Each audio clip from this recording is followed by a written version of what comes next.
So Channel 79, I will call this regular meeting of the Board of Finance to order for Tuesday, February 19th, 2019. And we have everyone here tonight except Jim Palin, who is out with his family for break this week, but glad to have everybody else here. So we've got a few things on the agenda today. First up is a quick discussion of the proposed contract with the Darien Town Employees Union. Jennifer, you want to give us a quick overview of that? Yeah. We had lengthy negotiations with them, but we were able to come to an agreement that they ratified. The Board of Selectmen has already approved this contract. If you approve it, it will go to the RTM for next week, and then we can get it implemented. The main points of interest are on wage increases. They have retroactive wages to 7/1/18 with a 2% increase, and then on 7/1/19 and 7/1/22 and a quarter for each of those years. We did make some progress on health insurance. That's been a focus on our contracts. We were able to get the MACV pharmacy, which is a little more restrictive.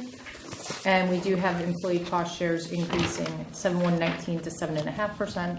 They're currently at 6%. On 7/1/20, they increased to 9%. And on the last day of the contract, they increased to 9.5%. Okay. Were there any changes to OPEB or pensions or any of that sort of thing? Because I noticed we've got something to approve a little bit later that is an investment to look at the police pension changes. Right, that was part of their negotiations. We did have some actuarial services related to this as we were looking at different options. The one change that we did get was for new dispatchers hired on or after July 1st would have the option of participating in our existing retirement plan or into a defined contribution plan. We don't have that established yet. We only have 3 dispatchers at the moment. No one has been hired since 7/1, but it's the start of getting a defined contribution established. Okay. What's the current posture for all that for other town departments? So if you sign up and you're a new employee, can you still opt for a defined benefit plan? Yes, that is the only option right now. We have about 30 non-represented employees who the town can kind of make that change without having to negotiate anything. All of our other employees are bound by contract, so this is the first one that even broaches the defined contribution plan. That's good. Well, my view is that we should always end up with a contract that's fair to all sides, that makes certainly progress from a taxpayer standpoint, but excuse me, is fair to those union employees. And based on the comment here at the end, it's the collective view, I take it, that this in fact was a fair settlement. I think it was. Okay. I've had a chance to read through it. I didn't have any other comments on this. Did anybody have any questions on the proposal? Can you briefly touch on some of the MACV on this program? So right now, we have the least restrictive. Whatever your doctor writes is what the pharmacy will fill. We want to get more restrictive and guide people towards generics. So the MACB requires a doctor to dispense as written. The most restrictive would be MAC-A, which would require the doctor to say that it's medically necessary to get the name brand. Yeah, but there's some data that suggests there's savings as a result of going to the MAC-A. Okay, so what you need from this board is simply a recommendation, something we should vote on, or just sense of the board? Because I know this really is for RTM approval. Right. You should take a vote to approve forwarding the contract to the RTM. Got it. Okay. Motion to approve the Board of Finance forwarding this contract to the RTM for its consideration. Could I just ask 2 quick things? I'm sorry, please. Sorry. Jen, just going back to the town's retirement plan versus the defined contribution, did you say 30 employees? We have 30 non-represented employees who don't have to be bargained into a particular retirement plan. Okay. And my other question, just real quick, is under the medical changes, the second bullet where it says cost savings for the medical changes for financial year 20 are estimated 15,000, then 12,000, then 4,000.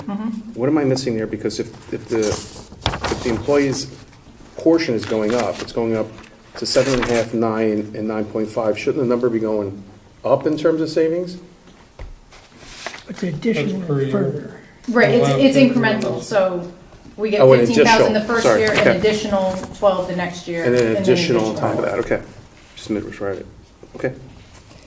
And I had a quick question about, there was some language where the parties didn't reach consensus. Can you talk about that? That's at the Right end at for the end. further consideration. Let me refresh my memory.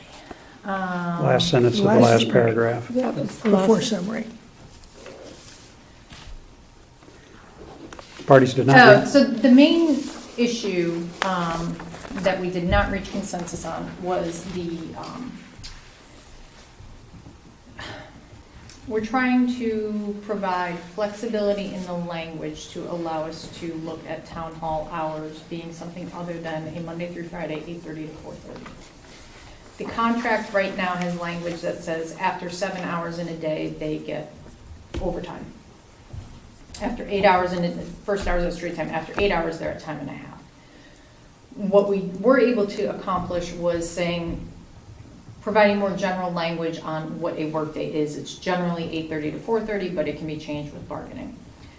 In order to look at the possibility of maybe 4 longer days or stay open late one night, something like that, we need to address the overtime language. We weren't able to get there during the contract negotiations, but they did say that would be something that we could come back and bargain as a separate issue. That was the primary issue. And part of the problem was there weren't firm plans. Right. So they were reacting a little bit, Right, we were coming at it from Right. two different Yeah. ways. We wanted to get the ability to even have a different schedule before proposing a schedule, and they wanted us to propose a schedule before agreeing to modification. So that's one thing that overall for town hall we're trying to work towards, and we'll be going back and meeting with them about it. and the other was the performance.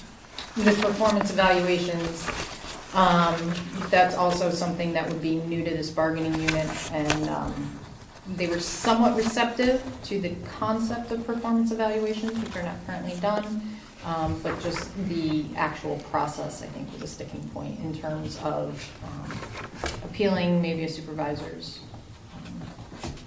evaluation or having some other input from the employee. Other comments or questions? Okay, motion to recommend this to the RTM by the Board of Finance. Paul, second Rob. All in favor? Great, 6-0, thank you. Okay. Next item is discuss and take action to accept donation from the fireworks committee. It's an explosive topic, so just to be It clear. is, it definitely is. It's really bad. No, it's not, it's worse than bad. But I couldn't resist, please. On that happy note. As a dad joke. So for years, there's been the fireworks committee. They have struggled over the last couple of years with planning and putting on the fireworks. So they worked with Parks and Recreation for the last fireworks. It worked out well, but the committee held the funds, but Park and Rec helped to plan the event. Now we are looking to have Park and Rec take over the event, and with that would be the funds that are left for the committee, they want to donate to the town to be used for the upcoming fireworks. So this would allow us to accept the donation as well as appropriate it into a new Park and Rec special revenue fund to accept the donations in there. We'll put in other revenues that they charge for parking, that kind of thing. And then all expenses related to the fireworks would go from this special revenue fund. They would not run through the general fund. Is there any particular reason for that? I mean, this feels like an enduring event, right? And I worry about creating funds where the monies could get lost or forgotten about for a while, as opposed to something like this that's a regular event where you're going to have town funding going forward. Is there any reason that you preferred to do it this way? The hope is to not have town funding going forward. There has been talk of not the committee as a committee doing fundraising, but there's still being fundraising to put on the fireworks, fundraising done outside of Parks and Rec. Okay, So this would allow us to take those funds in and not be subject to the annual appropriation schedule where they lapse as of June 30th, because it's also a difficult timing with the fireworks. This would be a fund that will roll any balances to the next fiscal year. okay. And the fundraising would take place by a separate committee and then get transferred into the town fund, or how would that work? Yeah, it would, from my understanding, I don't know if it's one particular individual who would still be interested in doing the fundraising or some kind of a group of people. But if there were fundraising, it would be a donation to the town of the funds that are raised and go into this fund.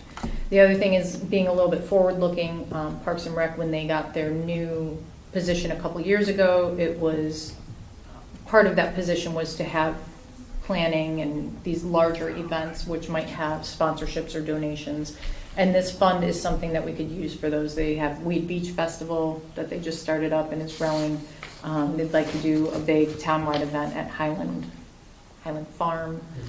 So those are the types of things, if they got sponsorships or donations, we could separate it from the general fund and keep it in here and roll it from year to year.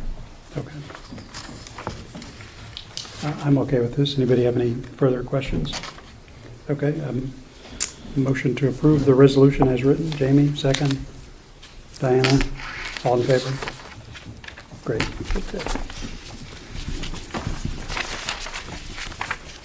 Okay, next up is discussion, take action on the proposed bond sale.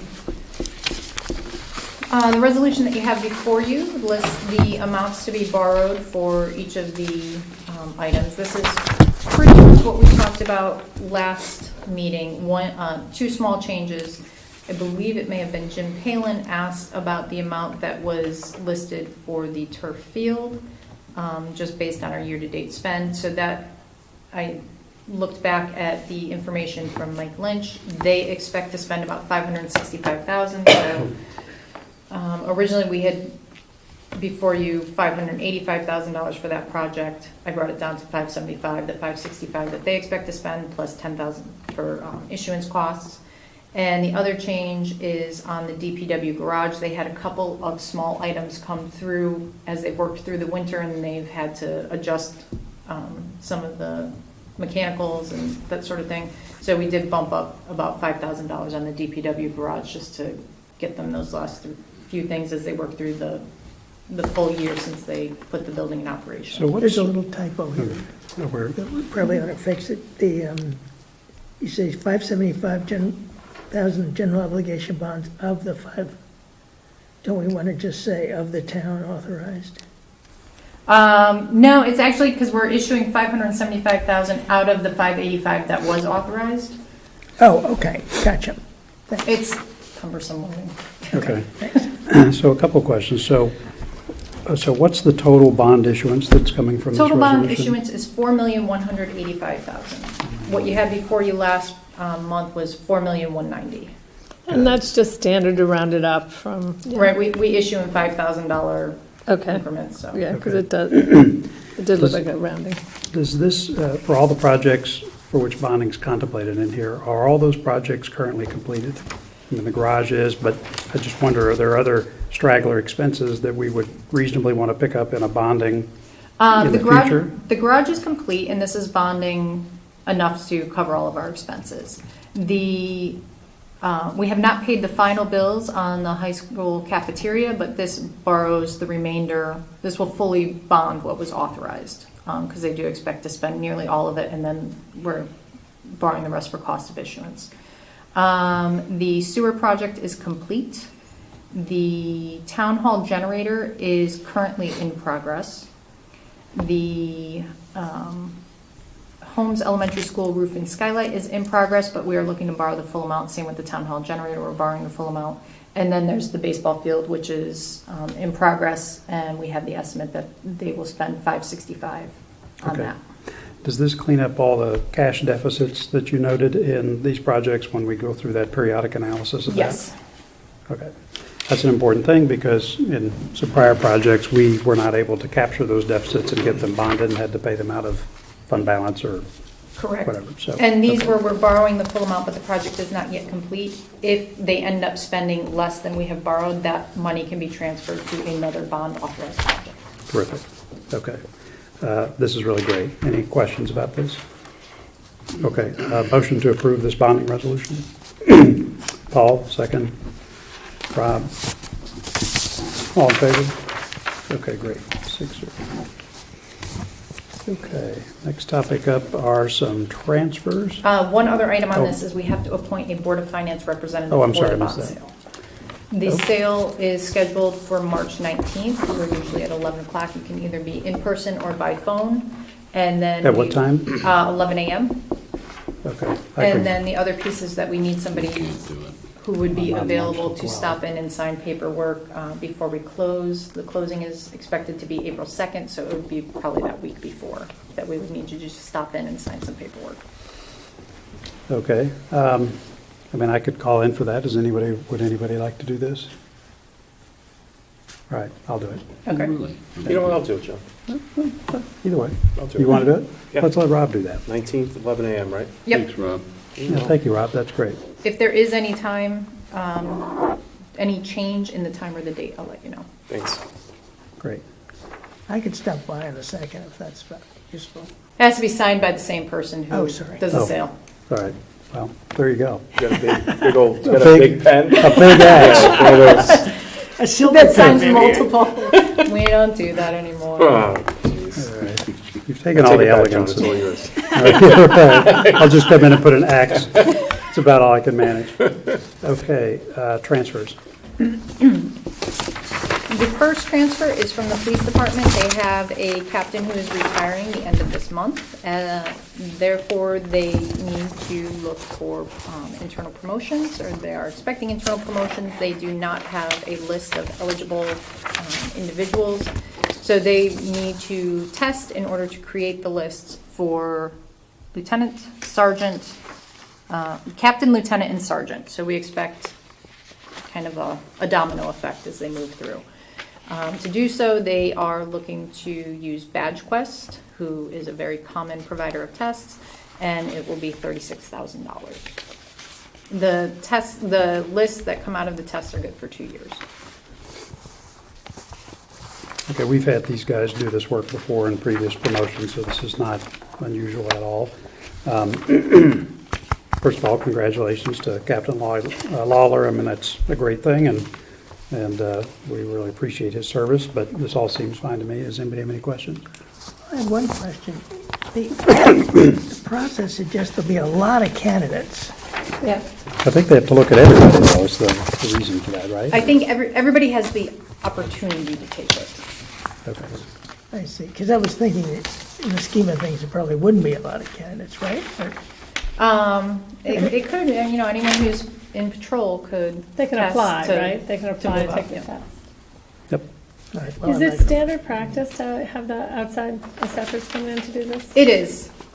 They've, back in the day, Don was telling me they would have an outside company do it every 2 years, so they would always have a current list. They've moved away from that. They use an outside company more as an on-demand when they need to create a list. And I didn't understand the link between the retirement of Captain Lawler and the need to create a list. Is that because there just isn't a list? Or? Right, There's not enough- there's not a current list, Right. and they can't promote without a list. Okay, got it. And the account, there is money in the account, right? In the professional services account. But they're going to use it for something else. Right, I forget what Okay, that's okay. planned for, but they did not budget for This. testing. Okay. Yep. Okay. I'm okay with this. Anybody else have any questions? Motion to approve? Frank, second. Paul? All in favor? Good, thanks. Okay, next transfer, actuarial services. So So we throughout, talked about this before. right, throughout the police contract negotiations, we asked our actuaries to look at costs and savings of some different possible changes to the retirement plan, some new ideas, some revisions of the existing arrangement. And with all of those came a bill. So we had them we had requested several scenarios, so the bills have significantly exceeded what we had budgeted in this account. Yeah, I'd be interested at some point in maybe getting a briefing on what some of those changes are, if any of them have been proposed or have been enacted. As I've said publicly many times, I don't want to play around with anything that increases future obligations or exacerbates that. So I don't know whether there were any concrete proposals that came out of this. There were. We have a sort of tentative agreement with the union at the moment. So I can speak with Kate and Lori and see at this time what we could share with you. Okay. And at the very least, I can ask that when Kate drafts her letter or her memo that would accompany any agreement for your approval, that we can give you a little more Or changes to the information about what pension plan, maybe that are being contemplated subject to Board of Finance approval. Yes. Okay. Yep, it would be So in part of other the words, we contract would that would be- come to you for approval. So in other words, we would be briefed at some point, and maybe now is just too early, given the Yes. stage of that negotiation. Yep, because it would That's be, fine. any change would have to be in the contract that will come to you for approval. Okay. Could any of the work done on the police pension plan be applicable to other pension plans? Not really, because they have their own pension plan with its own criteria, and they looked specifically at the police population. Okay, I'm okay with this. Any other questions or comments? Motion to approve? Rob, second. Paul? Okay, all in favor? Thank you. Okay, next up, review of idle capital projects.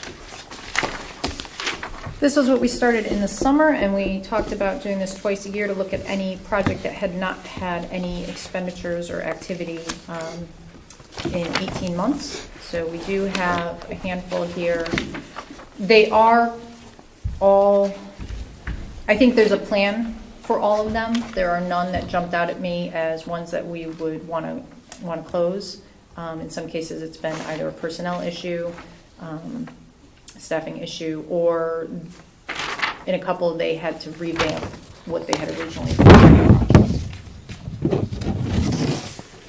Well, my one comment on this is I think this is a great initiative, which is keeping track of these projects so they don't just sit with unexpended funds. It also is just a reminder to people that we are looking at this stuff, and if you're going to have a project and get it approved, you need to do it, and we need to move on. So I think keeping track of this like this is great, and it looks like everything that is idle has a reason to sit there for a while longer, and we'll go from there. How often did we decide to do these reviews? Every 6 months or so? Yep. Okay, I think this is terrific. Some of these are on the kind of the capital improvement plan for, not for this coming year, but the following year. I'm trying to remember.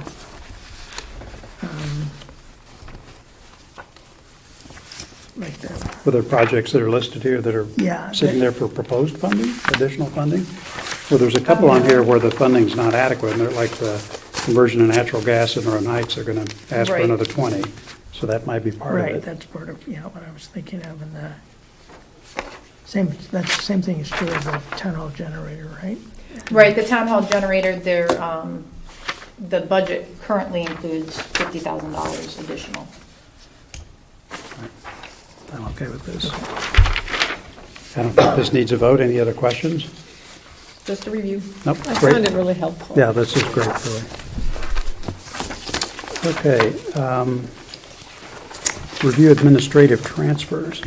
And this was also, we had talked about doing this twice a year. Would have liked to have done it in January, it didn't happen, so we're doing this in February, and then we'll do it again after the close of the fiscal year. But so far in this fiscal year, either myself and Kate, through your giving us administrative authority, have approved 11 transfers that totaled $6,821. Well, this is a good initiative. I mean, these are administrative transfers that really don't need our input. I think currently we have a limit of, what's it, 3,000? Is it five for you, and then how much for you and Kate combined? Or is it, I forget. I think there's a split authority for that. But There anyway, is. the point of this is that we get away from doing these minor transfers that really are course of business that they can do themselves and allows us to focus on big stuff or stuff that's personnel cost related. Right, actually, I'm 500, myself and Kate up to 5,000. That's it. And Yep. then we have the like to like if it's, you know, full-time to full-time within the department, something Right. like that. Okay, And when you look at it summarized like this, it's a real step forward to not have to be discussing these. Do you want at- applause now? Yeah, at every meeting. well, Jamie was telling me that the $127 for human services really did merit a lot of conversation. Oh, sorry, okay, just checking. Great, this is terrific, it streamlines everything. So any comments from you, Jennifer, about the limits we've set up and whether that's still working, or I always So- want to know whether that needs to be I revisited? think, you know, we had them in place for the end of last fiscal year. It was very helpful. It allowed us to close things out much faster. It's working well again this year. I think the limits are, They're fine. I think they're sufficient. Just and let then, us know. You know, and we haven't had anything that might be, you know, under the limit but controversial. Great, And if that were to happen, I'd bring it to you regardless of the limit. okay, good. All right, let's talk a little bit about our budget process.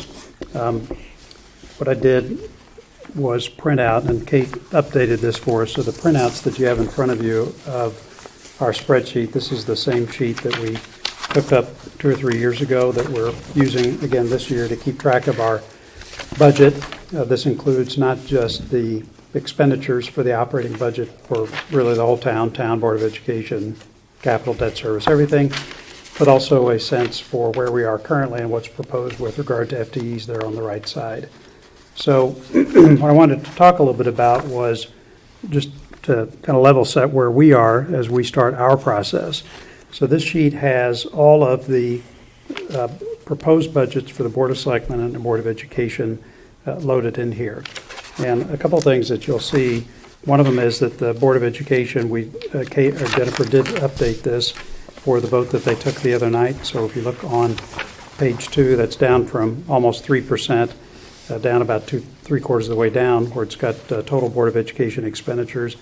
It's now 2.65%, I think was their number, so rounded to 2.7. So they did pare back their budget before they voted to send the budget to us. In addition, you can see just above that under Board of Selectmen, the increase of 6.5%. That's driven partly by the increase in the FTEs that you see over there. And if you've listened to some of the presentations, this is around town dispatch or police dispatchers, but that's not it. There was Park and Rec. there's Park and Rec, and there's maybe planning and zoning. The new positions that Kate put forward were 3 dispatchers and a restoration of a park and rec Right. position. Okay. So we've got that to contend with, but that's driving a lot of the 6.5% that you see. One thing that we have not done, but Kate or Jen and I have talked about it, is which of the capital projects we want to recommend for bonding, which would come out of, did you take those out or? I did not. Okay. So if you flip a little further into the section that's on capital projects, you'll see that there's a few big items in there, namely around the Hindley roof replacement. There is the short lane property improvements. Anyway, of those expenditures that you see, I identified maybe 3 of them tentatively worth $1.3 million that we would reasonably bond as opposed to including as an operating expense. So when we look at the mill rate that the spreadsheet's generating right now based on where we stand, that's before we take out any of those projects for bonding. So that'll certainly improve the proposed mill rate that we end up with. But I just wanted to point that out to everybody that we have not done that.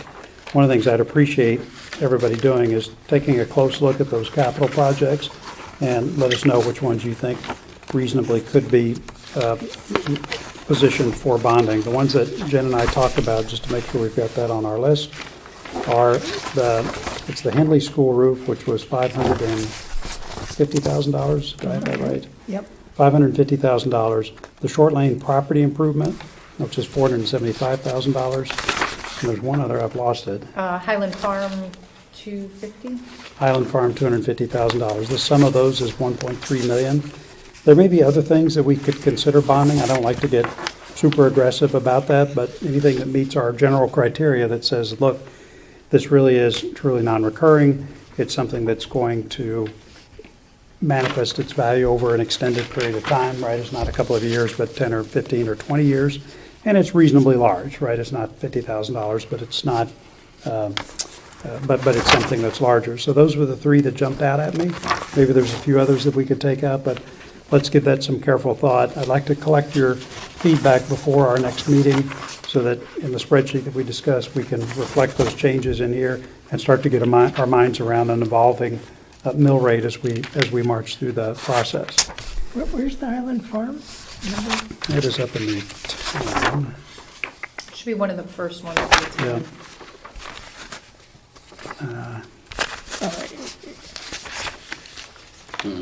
Bottom of page 2. Yeah, bottom of page 2, Highland Farm improvements, 250,000. Oh, okay.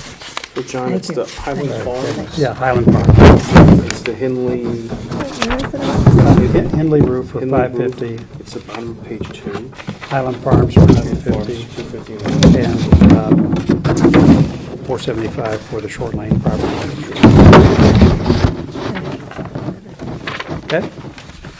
So the last thing to point out is, based on where we're standing right now, again, not taking out those capital projects, if you flip to the last page, we're currently looking at a total amount to raise for taxes is up 4.1%, and a mill rate increase of 5.2% based on where things stand right at the moment.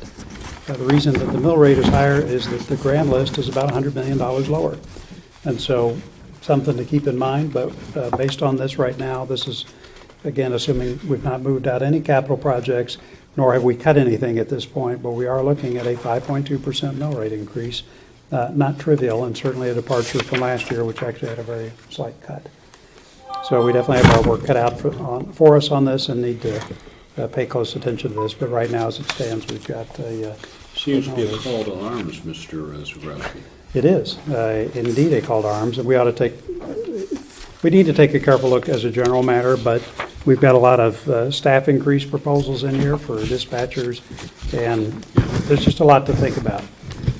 Two other points to make on this. I have not changed our budget assignments from last year, and so if you look in the spreadsheet printout, these are all listed out in the second column there, where I've got leads for that. Most of them are pairs of folks. I've got Frank, Paul, and I teamed up for Board of Education again, so we'll look at that budget pretty closely. But I've kept all the assignments the same. Remember that this year, we still want to make sure that we pair off with the buddy system with the RTM F&B representatives. So I'll make sure to get this to Jack. They've already started some of their reviews, which I think is great. But to the extent that we can pair up with them and not only include them on anything that we're doing, but vice versa, to reach out to them and say, okay, if you guys thought about the police department, for example, if you've been working separately, what have you come up with? So anything we can do to further that process. Keep in mind also that unless we can't get answers that satisfy us from Kate, we want to try to do the same review that we did before, come up with the same questions, everything identical to last year. The only change is we're just going to take those questions to Kate first, and let's see what she says. So what I'd like to do is within the next couple of weeks is to get through that process. If you look at the calendar, which I've also passed around here, same one that was in your packet, but an extra copy. So if you just look at what's on tap here. So the Board of Education has already approved their budget. Today's the 19th. We have our meeting. The Board of Selectmen's got their final vote on the budget on the 25th. So that means both budgets are ready for our review, and they'll be presented to us formally on March 5th. That really is the start of our process in terms of our inquiry. So pretty important that we get started on that, I would argue, before these dates even come about. And let's get started on our assignments now. The statutory meeting, which we have to hear all parties with respect to the budget, as it says here, that's set for Tuesday the 12th. So if you can come to that, that'll be good. That's not a meeting where we typically say anything. We just want to make sure we give everyone a chance to speak out about that budget. And then, of course, a tour of schools on the 16th. So the rest of this calendar right now is blank. We have 4 review dates set for March 19th, 26th, and April 2nd and 4th as budget work sessions. I don't know that we need to populate those dates with any particular topics that we want to cover. I'm going to kind of let the workflow over the next 2 weeks determine that in terms of, A, which topics do we really need to talk about, and B, how much time do you think you need? So I still think that we will have discussions of our budgets like we have in the past. And again, really the only change here is we're just going to take our questions to Kate instead of to the department heads, but reserving the right to meet with those heads in the future if we need to. Does that all make sense? Anybody have any questions about the spreadsheet, kind of our process that's coming up, this calendar, any aspect of this? Any questions about budget assignments? Okay, so if I could ask everybody to take the spreadsheet, we'll take one more, let's take one last look at it. We might actually take out those 3 projects. We'll send this around to everybody as a fresh updated sheet.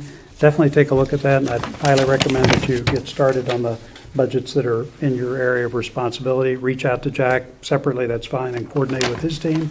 And let's get started on this so that we can get all of our questions posed. I would like to have all the questions posed and answered before we have our review sessions that start on March 19th. So in other words, you should have had a chance to look at these budgets, ask questions, and when we start the review sessions on the 19th, remember, those are sessions where you're going to present your budget. And what did you find?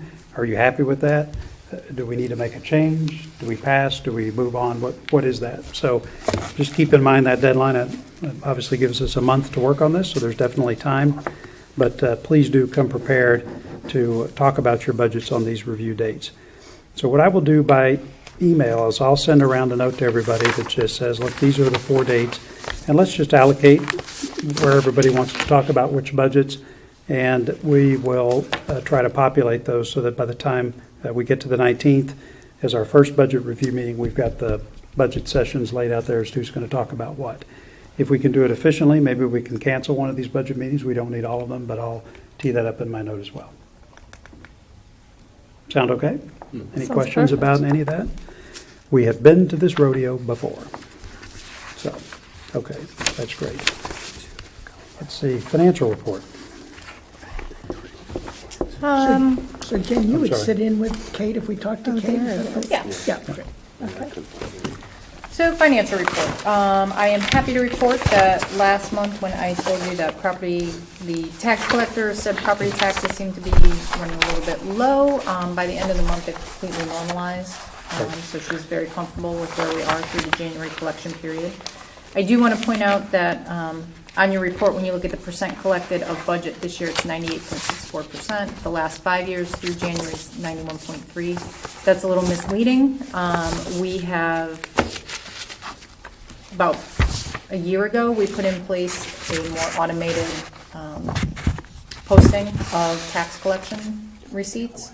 So where there was a significant lag before, especially after a heavy collection period like January, it's much more real time and we're getting those posted. So that's what's really driving the difference in the percent collected, more timely and efficient posting of that information. Other revenues, we have gotten a second educational cost sharing payment from the state. So state revenues are over budget from what we had conservatively budgeted. And we budgeted 0 for education cost sharing, correct? Right, and we expect to get about 400,000. Okay. To date, we've gotten about 206.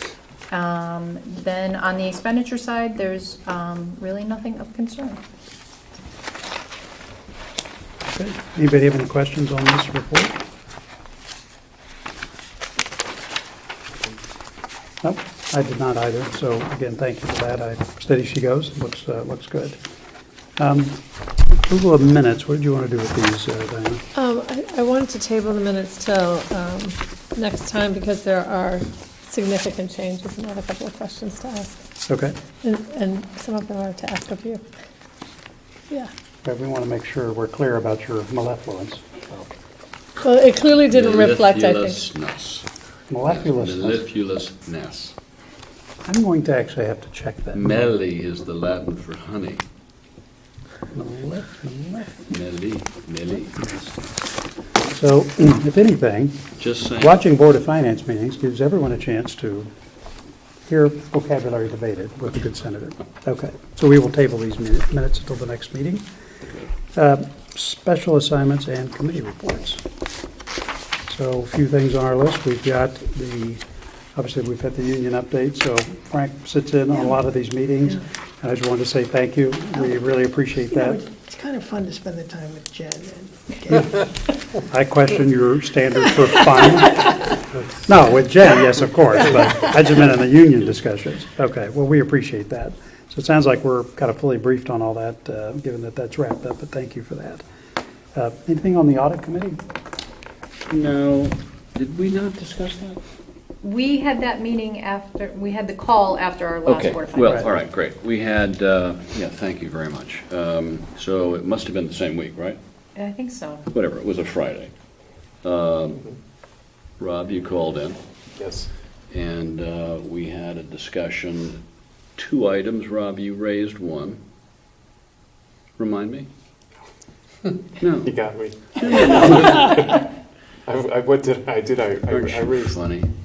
I did raise something. What did Yeah, I- there was a, Is it a comparison OPEB. of? I'm sorry. OPEB funding yeah, level. how did we do Yeah. with the reference group, Correct. right? Rob, Yep. right? You want to explain that a little bit? Or not? No. You want, how about if we Yeah, we'll fix Jen that. explain that? Yeah. So we're about 50% funded on our other post-employment benefits, which is a relatively newer trust fund that we have set up. And the question came up of how do we compare, is that, 50% seems a little shocking that maybe that's not good, but comparatively it is very good. We've been making progress. So Bloom Shapiro actually pulled together our usual suspects for comparison as well as some others, and we do compare very favorably. It was a good follow-up, and it was a funny sample, but it was okay. But it was also a funny distribution. Yes. And we didn't, we weren't way out there, but we were in a top group. We weren't, it was interesting that some people were substantially higher, a couple. But it wasn't a bad report. It's just an odd, I'm not sure if there's a policy that should be taken around that. There could be. Right. We do fund our actuarially recommended amount each year. I think that's the best approach. It's just going to take time to build up the funds in there. We've had decades to build up our pension funds. OPEB is maybe 10 years that we've been working on it, probably not even. There's no requirement to do so. But, No. we're And doing the right I'm thing. not sure there's anything to benchmark against except what you did. Yeah, keep in mind that the state didn't start to contribute to any of its No. retiree medical until Absolutely not. for the last 10 years is. Absolutely not. Yeah. Yeah. so we should The- hope for the other- Medicare for all. If I may. Yeah, it's funny about that. That would be fantastic. So that's the one democratic thing I'd sign up for, just to help the state. One other issue did come up, and I think we should discuss it here, and that was in the actual calendar year and budget year is going to escape me, but we had 4, 5, maybe 5 years ago, a matter here related to special education and the nature of how we were administering the grants and how we were conforming to the State Department of Education's reporting requirements, and there were clearly issues. We conducted a special audit and put ourselves in compliance. And so the question I asked was, given the sober nature of that report, how are we doing? And so the report back from Bloom Shapiro was that that was of a substantial nature, that they would be required to take substantial time outside of the capacity that they would normally have budgeted for the work they would do for the town of Darien. And they were looking for guidance from Jennifer or from the Board of Finance as to what our wishes might be to pursue that. But it was certainly not going to be a normal expense that they would encounter in their audit. Well, as an historical matter, right after that report went down, so this is 2014, if I'm recalling, we had the auditors take a look at that closely in one of their audit years, as I recall. and had some extra funding built into the scope, but we've not done anything since then. And so to your good point, it might not be a bad idea to ask them to take a brief look at that, whatever audit appropriate sampling would be, to Yeah. ensure that those calculations are being done And that's correctly. exactly right, John. What they did do at that time, again, now it's coming up on 5 years, was they did a sample. They Right. didn't do every single file, they sampled. So the question is, one, should we do that, at what expense, and at what level of detail that would in fact be a representative sample? I mean, I'm not sure, Jennifer, but it was certainly not, we didn't have the ability to respond, and they left it for us to come back to them. Right, they'd be more than willing to do a separate engagement. I think what you had or originally asked was if they had looked at each of the original recommendations Go from back, the go back code. to what was in fact the recommendation. Right. Around which that sample report had been conducted. And then, again, if it's 4 or 5 years, how are we doing in a current standard of compliance against what was recommended at that time? It's an assurance to the town, particularly to the families that were at that time organized and concerned, and I think it would be, I believe it would be salutary to everybody just to have that assurance. Yeah, I guess the question I would have is, a big part of trying to get this right was not just auditing the numbers, but a conversation with the Board of Education to make sure that they had the right talent. In other words, the folks with the right education and training and the right organizational structure around them, such that all this math was done correctly, right? I think one of the things that the report revealed 5 years ago, if I'm remembering, was that these folks had in fact did not have a lot of training, or they had other job titles where that wasn't their main job. And some of those filings have a degree of complexity that just requires that, well, you have training to be able to do it properly. And so that was Well, one I'll of the things also that add, was John, I mean, it surfaced. was a really interesting experience for those of you that were reading about it at the time. It was a sobering experience to see what was happening. There was also, on a counter party's case, it was pretty clear that while we were not in conformity with best practices and outside of what would have been normal compliance, the enforcement from the State Department of Education was also lax. So, again, I'm not pointing my finger at anybody here at the state. If there was a statutory requirement for us to be in compliance, we had to adhere to it. There was enough sloppiness to go around that included administrative standards, management oversight at the local level, and enforcement at the state level. Yeah, so one question would be, would we want to try to get the auditors to take on this additional minor assignment with some additional funding? Or should we start with an inquiry to the interim superintendent and the Board of Education to just ask them? In other words, where are you guys in terms of personnel? What is their level of training? How is it organized so that you can take comfort as a board of education that this in fact is being done correctly? And then finally, what auditing and testing are you doing to substantiate that? So I'd almost like to pose the question to them, and then we can use our judgment as to whether that feels about right. If it doesn't. Good, okay, great. And What do you think? I completely concur with that, John. That's well said. And I want to make sure it's clear in terms of jurisdiction that we're not putting our nose in where it's not welcome or where it doesn't belong. Which is why I This suggested emanates that. from an audit, an annual audit that we, as an audit committee of the Board of Finance, were reviewing.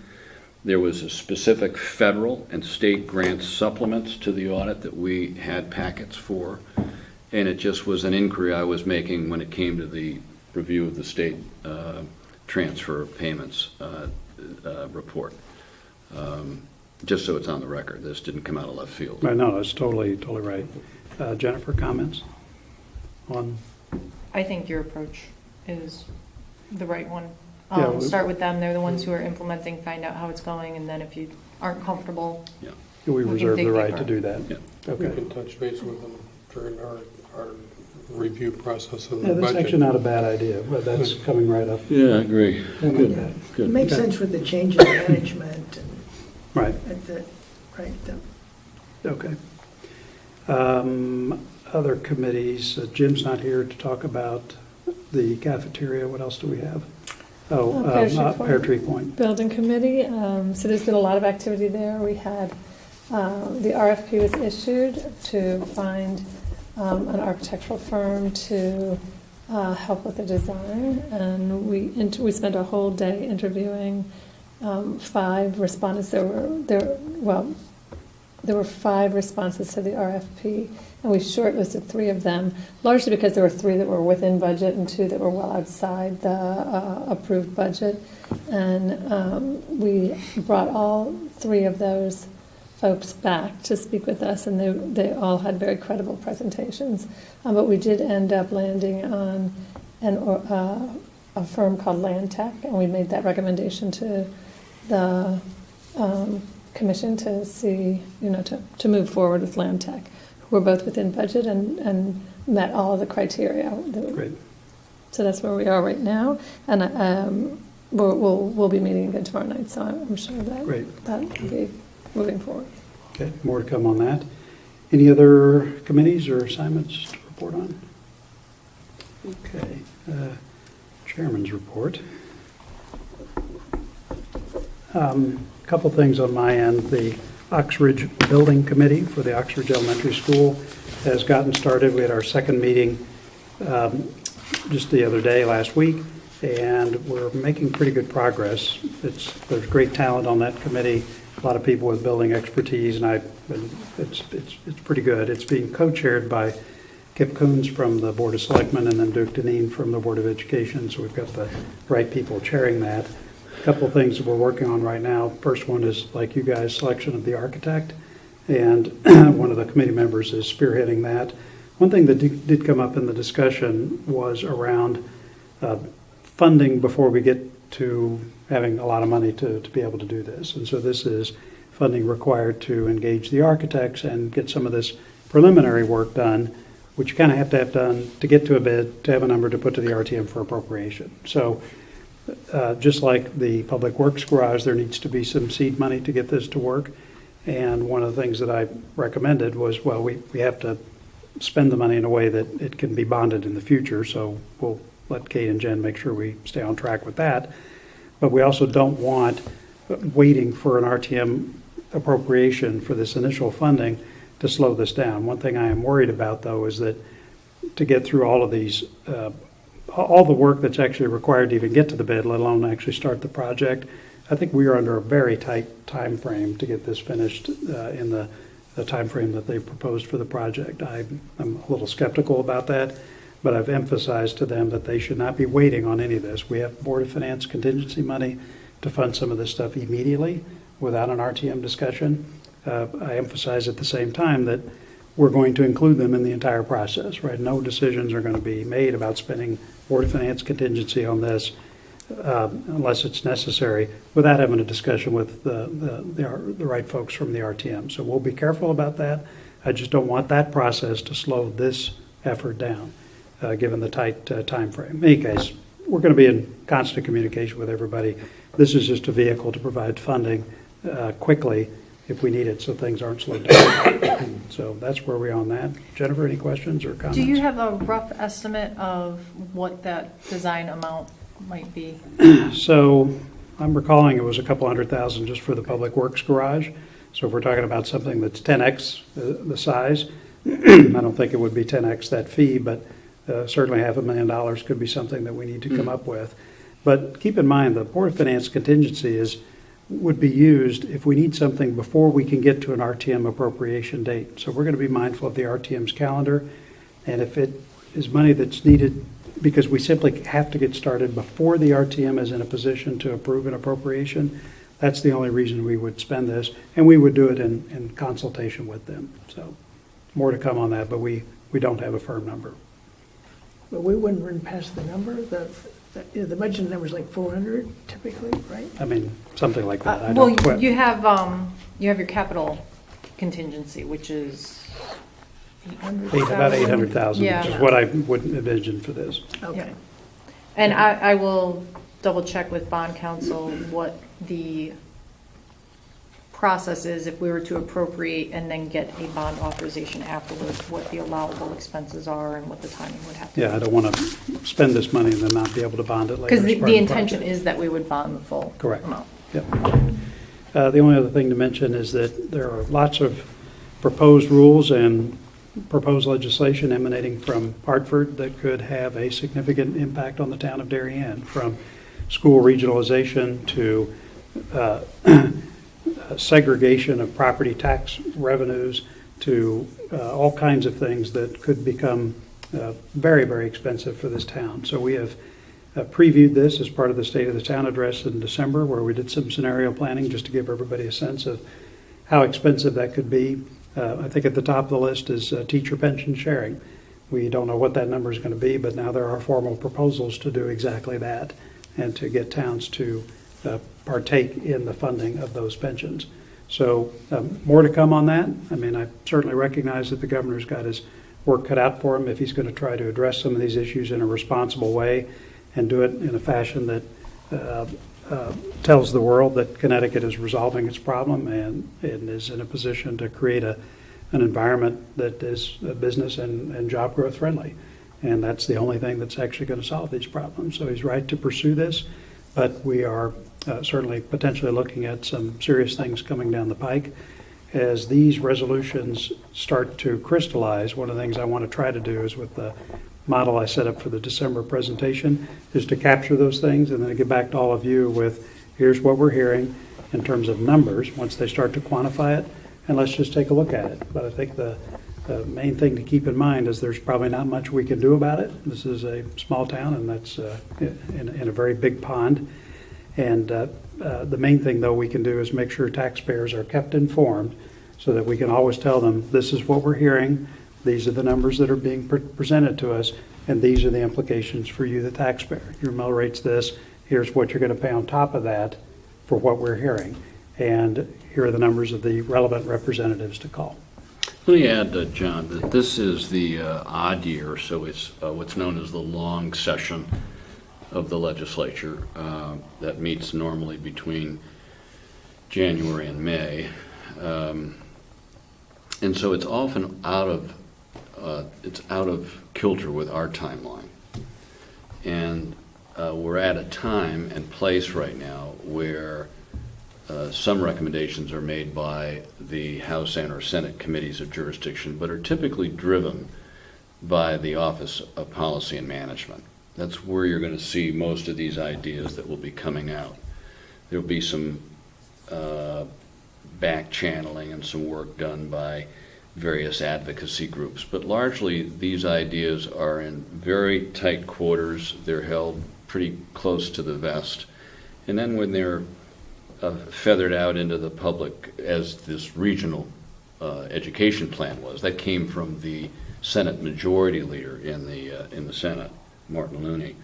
And I don't want to get into my position on that. I'm not entirely opposed to it. We have some small schools that have no economies of scale, but when you look at the legislation, the way it's written, it could imply any district because they put a population on the number. So that's an idea from the legislature. It's not from OPM. But I do think the teacher presentation that was made a couple of years ago was not unreasonable. It would hold to local account certain skin in the game, but at least at one point in time, it would pass along to the school, to the local school districts, a cost that was typically not borne by us. I mean, personally, I think that's on the table, and I think we're going to see it happen. So these scenarios are the With the kinds of... change in how those are negotiated, or with No, it's who's going to negotiations pay at for the state it. level? Yeah. It's Just the pay. we have skin in the game on paying all that stuff, but I see no verbiage anywhere that suggests we're going to have a voice in the structure or generosity of those pensions going forward. So this is about taxation without representation. Pretty much, That's an issue. pretty much. So, I think I personally would handicap that as an example of something that's going to happen. And the reason for that is the only way you tackle all these issues. This is a structural issue. It's the structural debt. It's the future obligations that are the ones that are crowding out our ability to do anything. But I think that's a great practice, as much as we can get early signals, as much as we can get from Terry Wood, any information she has, the better. But it's almost nothing we're going to be able to do about it. That probably won't be resolved, if it's contentious, until that last night, unfortunately, of the end of the session. Right. So, and which is in May. Yep, so more to come on that, but my commitment would be, as we are able to quantify some of this stuff, that we'll try to report, to analyze it and report implications to the taxpayers, and just let everybody know and make sure they're kept informed, so. What's the time frame on the Oxford? Well, let's see, I think what they wanted to do was to try and have it ready for the start of the 2021 school year? That can't be right. Maybe that. Anyway, it's an aggressive, it's a very aggressive timeframe. It's basically a 2-year project, though. The 2021 school year start, I think. Okay. Anything else for the good of the order? Okay, I think we're ready to adjourn. Motion to adjourn? Okay, Rob, second. Paul? And we are adjourned.